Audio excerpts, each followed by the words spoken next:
Covering music-related content of all genres. If it filters through Eastern Texas, it's fair game. Y'all bring it. From Texarkana down to the coast and Dallas down to Houston and everything in between.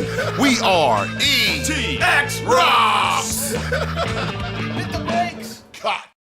Hey guys, and welcome to another brand new episode of the ETX ROCKS Show with Boston Chris. Guys, we're out in Hallsville, Texas again in the Red House. We do our Sunday broadcast right here at the Red House every Sunday in Hallsville. We want to send a special thanks out there to Eric and Darla Greer for allowing us to use their property to record. It's a beautiful man cave in here, and it's comfortable, and it just gives us an opportunity to get to know folks. And of course, we get people to sign the door. So we've come quite a long ways. We've probably got 30 or so signatures on there. We've done a lot of shows out here. So we are sitting in the Red House this week with a two-time Bassist of the Year at the East Texas Music Awards. He performed with the Ali Venable Band for a long time, over 5 years. He's also been a part of, like I said, the Ali Venable Band, which won 2 times Blues Band of the Year as well. We're with Zack Terry, man. So, Zack Terry. How's it going? We're excited to have him. Zack and I have known each other for a while, about a year and a half, I suppose now, and he's just a great musician, a young guy, a very smart guy as well. I've known you for a while, and just reading your bio that you sent us, I learned so much more about you. So I'm really excited to interview you. So Zack, I know that you've accomplished a lot at such a young age. So how old are you? I'm 19 years old. 19 years old, and I mean you've already won 4 awards that I know of, probably more than that I don't know about. And you got your first guitar at the age of 7, and your dad taught you your first chords on it. Right. So what was it like getting your feet wet in music and having that one-on-one time with your dad? Well, my first guitar I got for Christmas when I was 7. I was in the 1st grade, and at that time I was really into the Beatles and the Rolling Stones and some really old music that my dad had shared with me. And I'd always wanted a guitar. I used to actually get a tissue box and make a guitar out of it by putting rubber bands on it and paper towel, like an old paper towel thing on the end. And But when I first got that, my dad, he played a little guitar and bass and was in a band when he was in high school. So I banged around on it a lot. It came with a little amp, and I used to just bang on it. But he would show me a couple of chords, and I finally got to where I knew, the notes and a couple of the basics. Well, I know, it's going to be a cool feeling to have something in common with your dad, especially at 7. I mean, to spend that extra time with him had to be special for you. It was. It was. Yeah. So I know many folks know him as the godfather of East Texas music. We're talking about the legendary Terry Sawyer, who is currently in the Alan Fox Band, just an incredible musician and icon, really, in East Texas. I didn't know you were mentored by him in the 8th grade, and he gave you lessons. So what was it like to further your musical experience under Terry, and what lasting impact has he had on you? Terry is probably one of the best musicians I've ever met. Absolutely. He's one of the best around. He plays drums, guitar, bass, trumpet, piano, and plays them all well. Very well. I mean, really good. I think if you gave him a stick and a shoestring, he could right. play it. Absolutely. And a very smart guy too. Yes. I mean, and quiet. I mean, you just don't know what he's thinking. And I've been fortunate too lately, within the last 6 months, to really get to know Terry as well. And he's just a great guy and down to earth, and really takes his role as a mentor very seriously. Mm-hmm. So you've known him for a while. Yes. Do you still kind of feel his presence when you're on stage? Sure, yeah. I mean, he taught me, pretty much everything that I know now. Right. I took lessons from him for a year, and he taught me, how to actually play. I knew the chords and stuff, but he taught me so much more. Right. So. Did he teach you more than just music? Was there, any kind of life lessons along the way as well? Absolutely. He always, would tell me, to be sure you stick with the right crowd and the right guys and stuff. And he wanted to have his eye on me too, Right. And I know Terry takes that role very, very seriously as a mentor. And for you folks out there, you younger musicians out there that might be looking for that kind of mentor in your life, you can find Terry at the Hallsville School of Music in Hallsville. And I believe they have a Facebook page as well. So look them up. You guys won't be sorry for that. So during school, you were juggling sports and academics and already had a music career going too, playing gigs every weekend. So as a young guy in high school, how did you find a balance in getting everything the way you wanted it to be? It was tough.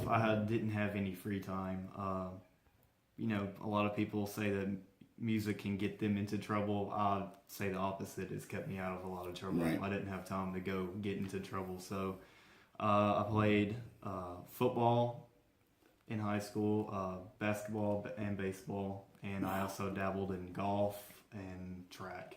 I didn't play all the sports all the way through, like football only played freshman year, but the other ones I played all the way through. And so I did that. I was in the jazz band in school. I took dual credit college classes. So what did you play in the jazz band? Guitar. Really? And I actually played bass one year in there too. Cool. Yeah, and that actually taught me a lot, kind of get me out of my comfort zone. Mm-hmm. Your comfort zone at the time probably being blues and a little bit of like Southern classic rock. Right. So, I mean, you go from that to jazz, that's going to be quite a culture shock. It is. When you go from playing the blues progression, and then you go into jazz, even rock music, right. There's usually structures that are pretty common, and then jazz, there's really not a lot of rules. So. Right. And do you think, by being in that jazz band, do you think that still kind of has an effect on you as well in your style? Sure. Yeah, it taught me a lot of scales and stuff I wasn't used to. But it was actually funny because even when I was playing jazz, I, had a Marshall and Les Paul, Right. So, That's funny because, we interview a lot of musicians, and it's just really interesting to us to find out where that style comes from, because everybody is so unique and has their own niche and their own nuances as well. Mm-hmm. So it's always fun to find out where that came from. And every style is kind of like taking a bunch of ingredients and putting them into a pot and then cooking a dinner out of it. It's the same thing with a musician's style, Right. Everybody has different influences and different people they look up to, different styles they mastered or whatever. And so it was interesting to me to find out that you were jazz band, that you had connections to Terry, the fact that you've been playing since you were 7. All of that is what makes you who you are now. So it's really interesting. Now, we talked about the fact that you played like 5 sports and also playing gigs every weekend, but people out there might be very interested in knowing that you graduated a Globe Scholar too. So you're very, very smart. And you also had distinguished dual credits as well coming out of high school. So, do you plan to move forward with your education, or is it full-time music now? Well, at the moment, it's full-time music. I was out on the road during the first semester, so I plan on taking college classes soon. Right. And going that way too, but going back to juggling both. Right. So what's the backup plan? Is it school or music? I'm curious. The backup plan? Yeah. Definitely school. Okay. Yeah. I'm trying to see how far music can take me. Right. I understand. And then you're young. That's probably the best way to go. You can always go back to school. So what's the interest in school? What are you wanting to do at school? Well, I gotta decide. You're undecided. Sure. Undecided at the moment. Yeah, I've been all over the place with that. Right. So I'm trying to select. Well, speaking of the Alan Fox man, Alan Fox has a degree. I think it's in bioengineering or something like something crazy. It's like, dude, man, this guy's a legendary blues guitarist, and like he can probably make a nuke bomb out of his like MacGyver stuff. You know what I mean? So that's crazy. Yeah, you wouldn't know that. And I know you know Alan Fox as well. So now at age 14, you had your very first gig, and it was with the Ali Venable Band. Mm-hmm. But what I found interesting, it was at the House of Blues in Dallas. This is nuts. Right. No pressure, right? When I've gone to concerts and seen people at the House of Blues, it was crazy. I remember Terry had actually hooked me up with that gig because Allie had a band with older guys Right. that she was playing with, Yeah. but she needed a bass player and a drummer. And Terry was teaching me and a guy named Daniel Doleve, who is fantastic. He's in Nashville right now. And yeah, we played at the House of Blues in Dallas. And 14 years old. yeah, And you had seen concerts there prior to that. Right. So, I mean, you kind of maybe already had kind of an understanding of the monumental status of Right. the House of Blues. I mean, this place is hallowed ground to a lot of musicians. And I mean, I'm not a musician, and I know the importance of the House of Blues. So I can't imagine at 14 years old somebody saying, "Hey, yeah, you're going to play your first show, but it's going to be at the House of Blues. Good luck." You know what I mean? Realize what you were getting into with that. I mean, kind of. I consider that really the first real gig. I had played on at church, I had played on somebody's front porch, just Right. me and my friend, Yeah. and it was really it was cool. But the first paying gig. Yeah, was- the first real gig, was Yeah. on a real stage. That's with crazy. real equipment, Yeah, instead of House of Blues. That's nuts. All right, so with the Ali Venable Band, you actually played bass.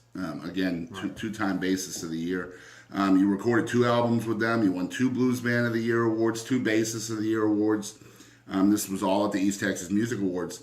So what was it like basically kind of growing up on stage? It taught me, I guess, work ethic, you gotta work, it's nothing's gonna really be given to you, especially in music. Right. Music, it's hard. Right. There's so many great bands, there's so many talented people, and, the only way to get ahead is, to work hard. Absolutely. So I would definitely say that, and a lot of musicians that come on the show are always preach work ethic. This is not part of my outline, but I know I've met your mom, and your mom is probably the biggest Zack Terry fan on the planet. Cindy is just an incredible person, and I can imagine her support means everything to you. Right. Cindy is the kind of person that whatever Zack wants to do, she's for it 100%. I can imagine she was probably pretty in your face about schoolwork too when you were going through all this, right? She was a teacher at my school. And Right. I actually was in her class, and then me and my friend had the same class period, and we both got kicked out of her class and had to move to it. So she was on top of it. She would not let me mess around. And when we were doing the finalist video campaign this year for the awards, she would message me every other day. Did Zack send his video yet? Because you were on the road. So, Zack sent it yet? No, ma'am. I'll get on his butt. So I was not worried about Zack's video coming in. I knew it would because she was on top of that. So, I mean, after 5 successful years with Allie, we just talked about you being on the road this past summer. You decided to go in a different direction. You auditioned with another band, and not only did you switch instruments from bass to electric guitar, but it was also kind of a genre and style change. With Allie, it was blues and kind of that classic rock feel, and with Rockett Queen, it's more progressive rock. It's a lot heavier. So, what was it? What kind of motivated this change for you? Was it that you just wanted to play guitar again? Was that your passion, or you just wanted more of that heavier style? A little bit of both, actually. I'm an okay bass player, but I think where I'm really at is guitar. I think that's what I'm supposed to do. Right. That's what I feel like. It's my favorite to play. I play that. I don't hardly even touch the bass at home. Right. Never really have. I go to guitar. Well, I think you're a heck of a bass player. First I of all. appreciate it. And I mean, I don't think I've seen you with a guitar yet at a show. Because the one time I saw you with Rockett Queen, you were playing bass that night because that was JC's last show. Right. So I got to see that. Yeah, it'll be fun. When's the next show? We're trying to finish an album right now.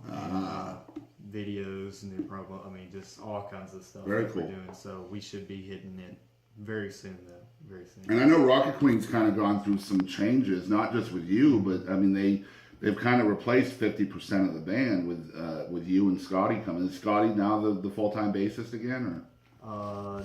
No. Steven? Yeah, that's what I meant. Steven. Yeah. No, he came and played with us on the tour. Right. we had a great time, but we got a lot of you'll know when you know what I mean. Like, So we're not allowed to know the lineup. It's a secret. Yeah. Until the album. Sure. Yeah. Oh, metal rock. So, I mean, what was it like to become a member of Rockett Queen and immediately go on national tour? And I mean, they were opening for Scott Stapp. You guys out there might know him as the former frontman of Creed. So, I mean, he auditions for lead guitarist in a band and immediately hits the road on this huge national tour. So, I mean, what was that like for you, man? Because I know, you're very well known around here from being with Allie, but now you're in Chicago and you're in Massachusetts, and we're watching you all over the planet, really. So, what was that like to go from that to that? I mean, it was. I mean, words cannot express. That was the best time of my life. Yeah. It was. I gotta give credit to Walter and Stephen and Keith because they guided me, they helped me out, they showed me the ropes, I heard you had a hard time getting into one of the casino gigs because you were too young or something. Tell us that story. Well, we have been driving in a van, forever. Down by the river? I mean... It's probably too young for that. We get to this casino in Iowa. Yeah. And they have really strict laws. You can't even go into the lobby without being 21. Right. So we get there, we come to the front desk, and they're checking IDs. I just I didn't really know what was going on. I knew that to go to casino you got to be 21, but I didn't. We were just playing. Right. In the stage, it's in a different room in a different area. Not even really linked into the casino. Mm-hmm. I mean, I never walked into the casino to get to the stage, Right. So, but we get there and it turns into a big ordeal. They had to call the state of Iowa Wow. and get permission. They had a guy that would follow me, so I would go to the van, get my stuff, go to load, and he would just be walking with me the whole time. I mean, I could not. Wow. His job that night was to stay next to me. Yeah, babysitter. Yes. So. Let's just And I call had- it a bodyguard. Right, I had to wear it was a mess. Did But, they hit you with the ankle bracelet and all that stuff too? They might as well, Right. So do you feel like your experience with Allie kind of prepared you for this totally different atmosphere that you're going through now? Yeah. They gave me an opportunity to get started and to get my feet wet, and I'm really thankful for everything they did for me. Right. And I appreciate them a lot. I owe a lot to them. So. I mean, you guys were a killer band, really, really good. And I mean, Allie's doing well as well. So I mean, I know there's probably no hard feelings. You guys are both you guys are both where you want to be. You're Right. both happy. You're just not happy together. You know what I mean? It's kind of like a marriage in a way. It's kind of like sometimes people are happier when they're apart. That's just the way it is. So we won't go too far into that. But so what would you consider is the most valuable lesson that you've learned so far from your music career? Ooh, valuable lesson. I guess, that I've learned a lot about the real world. I've learned a lot about, being out on tour. I got to see a lot of things that I'm not used to. I got to experience a lot of things that I'm not used to. There's a lot of stuff out there that,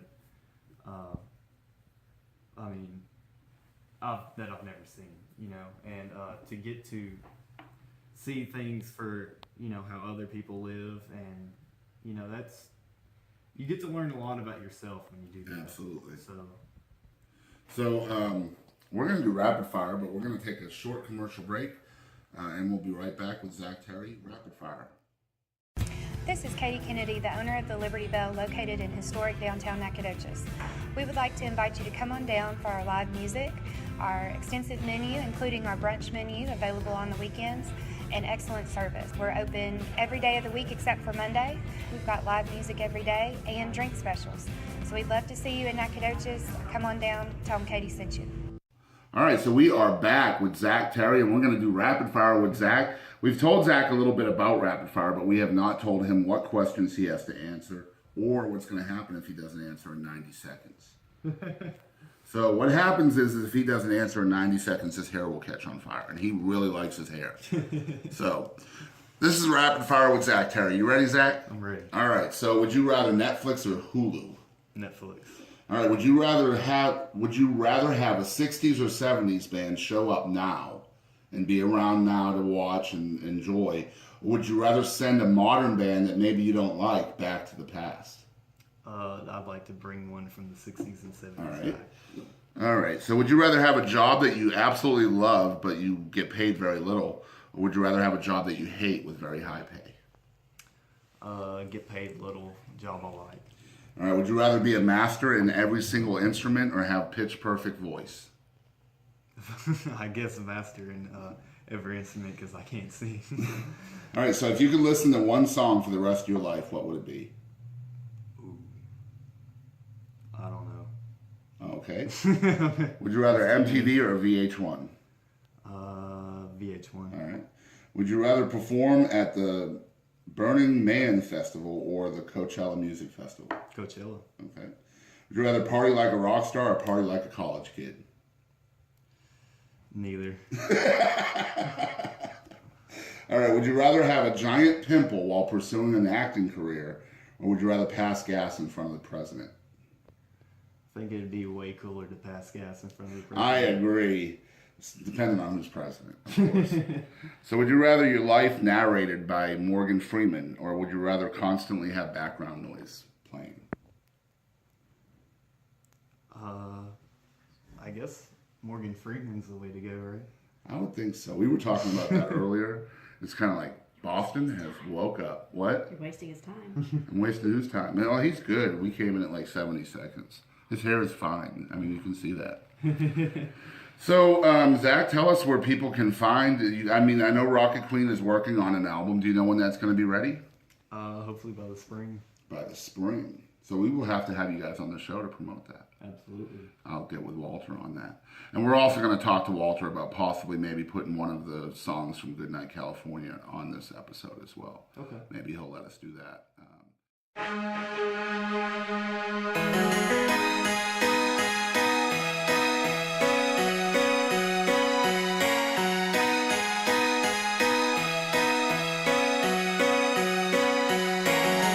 These same four walls are closing in on me again. There's empty spaces where your pictures used to hang. And is there anyone out there? It's been so long since anyone's lived here. And since you've been gone, it's been like hell for me. Since you've been gone, another night, another lie, and it's clear. Since you've been gone, I never thought you'd walk away, and it's too late now.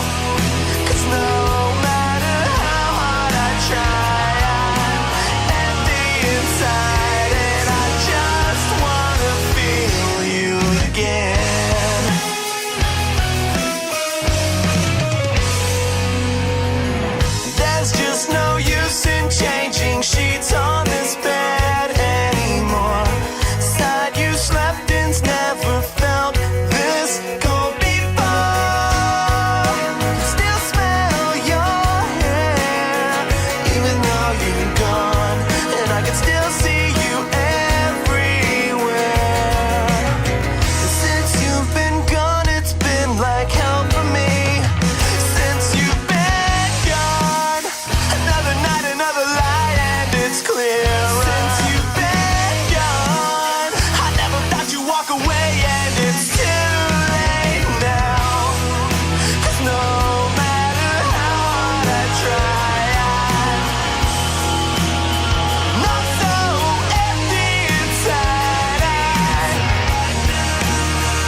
But so tell people where folks can find you as far as Rockett Queen, maybe anything else you're working on, social media wise.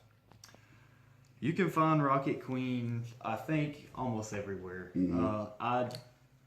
iTunes, of course. There's some songs on YouTube, Facebook, Instagram, Twitter. And my favorite song is "I Hate You." Okay. And that's on YouTube. Check it out. "I Hate You." Song. That's oh my God, I love that song. It's like written about my life. I hate you. No, but I can't sing. Well, I can, but not heavy metal. What would you call Rockett Queen's style? Is it metal? Is it progressive rock? I know there's so many different brands now. Right. There's so many brands. I don't really know. I mean, as to what specific brand of rock it is. Right. I just say, it's rock and roll. It's modern rock and roll, and it's got a lot of punk influence. So if you like bands like, The Offspring, but you also like bands like, I don't know, like 3 Days Grace or something, it's like kind of a merge. Right. But And Walter Lee, who's the front man of Rockett Queen, he's the ultimate showman. This guy is incredible. So, if you guys are in the East Texas area, or if you're not in the East Texas area and you happen to be listening, and you see Rockett Queen in your neighborhood, go check him out. Walter is unbelievable. The one time we saw Rockett Queen was at Clicks Live at the reunion show after the tour. And Walter had fallen off stage. Do you remember that? I never saw it, and I didn't even know about it until somebody asked me. Yeah, he was just there, and then he wasn't there. It was like Chris Angel, man. It was like, Walter? No Walter. And you'd never know because he was still performing. Right. He's like, okay, I fell off the stage. It's cool. I got this, And like the fans are just pushing him back up on the stage. It's just that level of professionalism that kind of makes Walter Lee who he is. And Walter's a huge supporter of local metal, for one. The metal scene in East Texas is very important to Walter. He cultivates other bands and produces other bands, tries to get their music heard.